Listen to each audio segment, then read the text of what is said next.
That's, of course, exactly why he got away with them.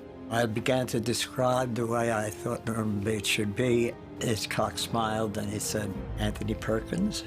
And I said, "Absolutely." Even though Stefano did break with the middle-aged, unattractive Norman Bates, I think he created a more powerful icon. The Boy Next Door is infinitely more frightening.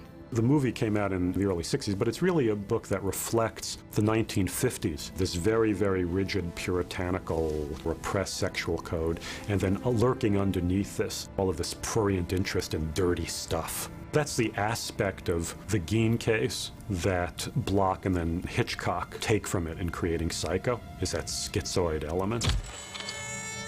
The original Texas Chainsaw Massacre does a very, very powerful job of evoking that kind of charnel house atmosphere of Gein's living quarters. It is a nightmare, pure and simple, and that's where its power is coming from, because you can't quite make sense of it. This family of cannibals and butchers can't really exist, but here it is, and you gotta face it. There is a little bit of pathos that we feel for Leatherface. It's not the same kind of identification we can have like a more normal looking monster like Norman Bates, as played by Anthony Perkins. Leatherface's clan is perhaps an extreme cartoon of the dysfunctional family. So perhaps we feel a little more sympathy, or at least pity, for Leatherface, because we can see what he is the product of.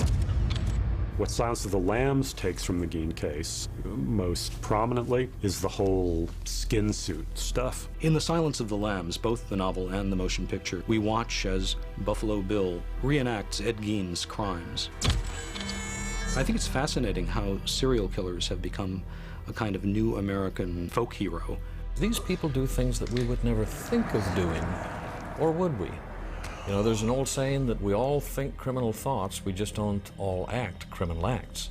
The virtuous man dreams what the wicked man really does. These people are living out these taboo fantasies, and it's very, very fascinating to us. In a very exaggerated way, they embody qualities of freedom and individuality that are supposed to be at the heart of the American character. They break all the rules. We admire them for that. Gein has really become sort of the seminal psycho of modern times.